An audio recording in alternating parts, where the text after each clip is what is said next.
जय श्री कृष्ण। राधे कृष्ण। ओम नमो भगवते वासुदेवाय। मथुरा में विवाह करने के लिए वासुदेव जी आए। वासुदेव देवकी का विवाह हुआ। स्वयं कंस ने ही वर वधू का रथ चलाया। कंस वासुदेव को बहुत सताए तो भगवान का प्रकट शीघ्र हो जाए। भक्तों के दुख भगवान से सहे नहीं जाते। पापी का दुख भगवान साक्षी के रूप में देख लेते हैं और सह लेते हैं, किंतु पुण्यशाली का दुख उनसे सहा नहीं जाता। आकाशवाणी सुनाई दी, हे कंस, देवकी की 8वीं संतान तेरी हत्या करेगी। कंस ने आकाशवाणी सुनी तो वो तलवार लेकर देवकी की हत्या करने के लिए तैयार हो गए। तो वासुदेव उसे समझाने लगे, जो आया है वह जाएगा, जिसका जन्म हुआ है उसकी मृत्यु भी होगी। इसलिए तो महात्मा जन मृत्यु को टालने का नहीं, सुधारने का प्रयत्न करते हैं। मृत्यु का निवारण अशक्य है। शरीर का नाश तो होगा ही। वेर ना करो। वेर या सुख की वासना मृत्यु भ्रष्ट करती है।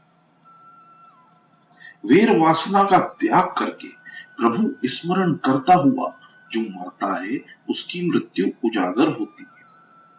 देवकी की हत्या करने से तो तुम अमर हो नहीं सकते, और देवकी तो तुम्हारी मृत्यु का कारण है ही नहीं। कंस बोला, हाँ यह तो है।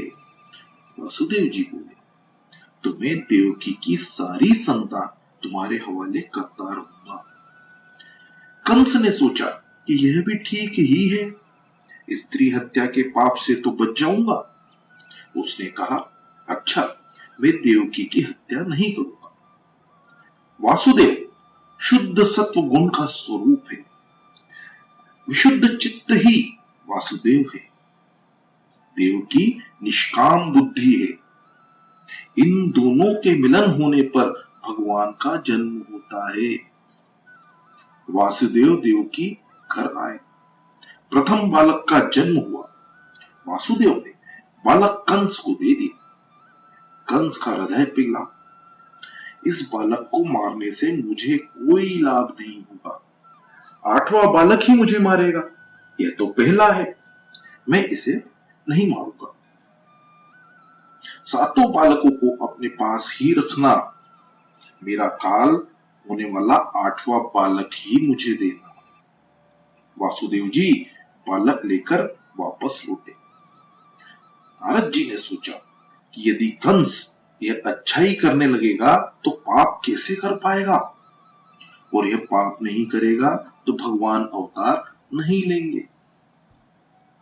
कंस का पाप नहीं बढ़ेगा तो वह शीघ्र मरेगा भी नहीं। पाप न करने वाले को भगवान जल्दी मारते नहीं है। ईश्वर तो किसी को भी नहीं मारते, मनुष्य को उसका पाप ही मारता है। हमेशा 2 वस्तुओं से ही डरते रहो, पाप से और ईश्वर से। नारद जी कंस के पास आए और कहा, कंस, तू तो बहुत भोला है रे। देव तुम्हें मारने की सोच रहे हैं। वासुदेव के बालक को छोड़कर तुमने अच्छा नहीं किया। कोई भी 8वां बालक हो सकता है। यदि 8वें बालक को पहला माना जाए तो वह पहला बालक 8वां माना जाएगा। कंस बोला, तो क्या मैं सभी बालकों की हत्या करता रहूं? नारद जी ने सोचा कि यदि मैं सम्मति दूंगा तो मुझे भी बाल हत्या का पाप लग ही जाएगा। दूसरों को पाप की प्रेरणा देने वाला भी पापी ही है। नारद जी बोले, राजन, मैं तो तुम्हें सावधान करने के लिए आया हूं। तुम्हें जो ठीक लगे वह करते रहना। और वे नारायण नारायण बोलते हुए चले गए। नारद जी ने कंस के पाप को बढ़ाने के हेतु ही उसे उल्टा सीधा पाठ पढ़ा दिया। कंस ने वासुदेव देवकी को कारागार में बंद कर दिया। बिना अपराध ही बंधन में बंध गए।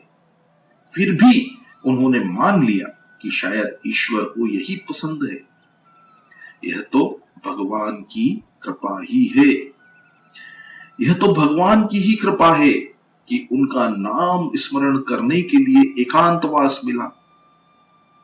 अतिशय दुख को भी प्रभु की कृपा ही समझनी चाहिए। कंस अभिमान है, वह जीव मात्र को बंद किए रहता है। सभी जीव इस संसार रूपी कारागृह में बंद हैं। हम सभी बंदी हैं।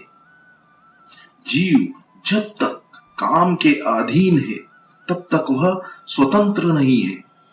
सभी बंदी ही हैं। वासुदेव देवकी कारावास में भी जागृत थे, जबकि हम तो सोए हुए ही रहते हैं।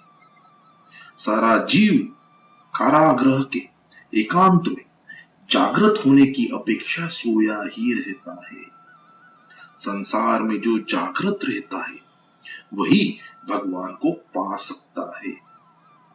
जो जागत है वह पावत है, जो सोवत है वह खोवत है। जो भगवान के लिए जागता है उसे ही भगवान मिलते। कबीर दास जी ने कहा है, सुखिया सब संसार है, खावे अरु सोवे। दुखिया दास कबीर है, जागे अरु रोवे। कबीर उनके लिए जागे और रोए सो उन्हें भगवान मिले। मीराबाई भी उनके लिए जागी और रोई सो उन्हें भी भगवान मिले। कंस ने देवकी की 6 संतानों की हत्या कर दी। माया का आश्रय लिए बिना भगवान अवतार नहीं ले सकते। शुद्ध ब्रह्मा का अवतार हो नहीं सकता। यदि ईश्वर शुद्ध स्वरूप से आए तो जो भी उनका दर्शन पा सके उनका उद्धार हो जाए। दुर्योधन ने द्वारकाधीश के दर्शन तो किए थे, किंतु माया से आवृत प्रभु के दर्शन किए थे। जो निरावृत ब्रह्मा का साक्षात्कार पाता है उसे मुक्ति मिलती है। मायावृत ब्रह्म के दर्शक की मुक्ति नहीं होती। संभव है भगवान के अवतार के समय हम भी कीड़े मकोड़े होंगे। हमने भगवान के दर्शन तो किए होंगे, फिर भी आज तक हमारा उद्धार नहीं हो पाया है। योग माया का आगमन हुआ। उन्होंने 7वें गर्भ की रोहिणी के उदर में स्थापना की। रोहिणी सगर्भा हुई और दाऊजी महाराज प्रकट हुए। वे भाद्र पक्ष शुक्ल एकादशी के दिन। बलदेव शब्द ब्रह्मा का स्वरूप है। पहले शब्द ब्रह्मा आता है और बाद में परब्रह्मा। बलराम का आगमन होने पर परब्रह्म गोकुल में आते हैं। ताऊ जी ने आंखें खोली ही नहीं। जब तक मेरा कन्हैया नहीं आएगा मैं आंखें नहीं खोलूंगा। यशोदा जी पूर्णमासी से बलराम की नजर उतारने की विनती करती है। पूर्णमासी कहती है कि यह तो किसी का ध्यान कर रहा है। इस बालक के कारण तेरे घर बाल कृष्ण पधारेंगे। यशोदा ने सभी को प्रसन्न किया। यश सभी को दोगे और अपयश अपने पास रखोगे तो कृष्ण प्रसन्न होंगे। जीव ऐसा तो दुष्ट है कि यश तो अपने पास रखता है और अपयश दूसरों के सिर मढ़ देता है। यशोदा यश ददाती इति यशो, जो दूसरों को यश देती है वह यशोदा है। नंद जो सभी को आनंद देता है वही नंद है। विचार, वाणी, वर्तन, सदाचार से जो अन्य को आनंद देता है उसी के घर भगवान पधारते हैं। जो सभी को आनंद देता है उसी को परमानंद मिलता है। नंद बाबा ने सभी को आनंद दिया, सो उनके घर परमानंद प्रभु आ गए। सभी गोपाल शांडिल्य ऋषि के पास आए। महाराज, कुछ ऐसा कीजिए कि नंद जी के घर पुत्र का जन्म हो। शांडिल्य के कहने पर सभी एकादशी व्रत करने लगे। एकादशी महाव्रत थे। एकादशी के दिन पान सुपारी खाना या सोना भी निषिद्ध है। थोड़ा सा फलाहार ही किया जा सकता है। कई लोग साबूदाना आदि भरपेट खाते हैं। आलू आदि खाने पर अन्न दोष तो नहीं होता है, किंतु एकादशी व्रत का पुण्य भी नहीं मिलता है।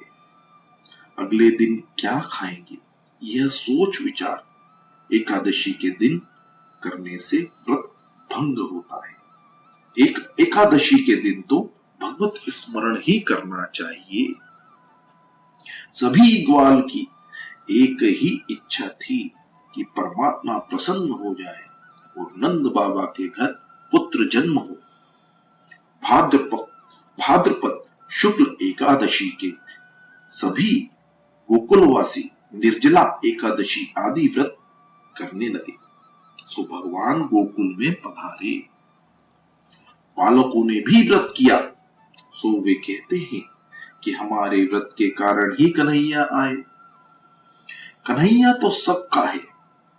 नंद महोत्सव में सारा गांव आनंद में नाच रहा था।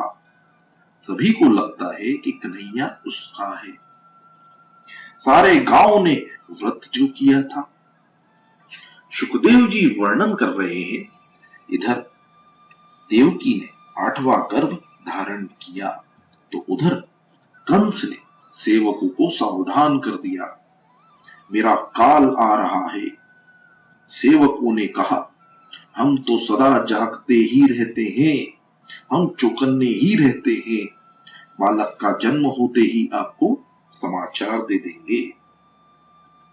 देवगण देवकी गर्भवासी भगवान नारायण की प्रार्थना करते हैं, आप तो सत्य स्वरूप त्रिकाल बाधित हैं। अपने वचन सत्य करने के हेतु आप पधार रहे हैं। अनेक विद्वानों की अधोगति हमने देखी है, किंतु जो व्यक्ति आपकी लीलाओं का स्मरण और आपके नाम का जप करता है, उसकी कभी अधोगति नहीं होती। नाथ, आप कृपा करें। देवकों ने देवकी को भी आश्वासन दिया। 9 मास परिपूर्ण होने को आए। मन, बुद्धि, पंच प्राण आदि की शुद्धि हुई है। इन सब की शुद्धि होने पर परमात्मा के दर्शन की आतुरता बढ़ती जाती है। ईश्वर के दर्शन बिना चैन नहीं आता, अतः जीव तड़पता है और अतिशय आतुर होता जाता है, और तभी भगवान अवतार धारण करते हैं। जब परम शोभायमान और सर्वगुण संपन्न घड़ी आई, चंद्र रोहिणी नक्षत्र में आया, दिशाएं स्वच्छ हुई, आकाश निर्मल हुआ, नदी का नीर निर्मल हुआ, वन में पंछी और भंवरे गुनगुनाने लगे, शीतल सुगंधित पवित्र हवा बहने लगी, महात्माओं के मन प्रसन्न हुए, स्वर्ग में दुदुम्भी बजने लगी, मुनि और देवगण आनंद से पुष्प वृष्टि करने लगे और परम पवित्र समय आ पहुंचा। भादो मास के कृष्ण पक्ष की अष्टमी की मध्य रात्रि का समय संपन्न हुआ और कमल नयन चतुर्भुज नारायण भगवान बालक का रूप लेकर वासुदेव देवकी के समक्ष प्रकट हुए। जय श्री कृष्ण, राधे कृष्ण, ओम नमो भगवते वासुदेवाय। नंद घर आनंद भयो, जय कन्हैया लाल की।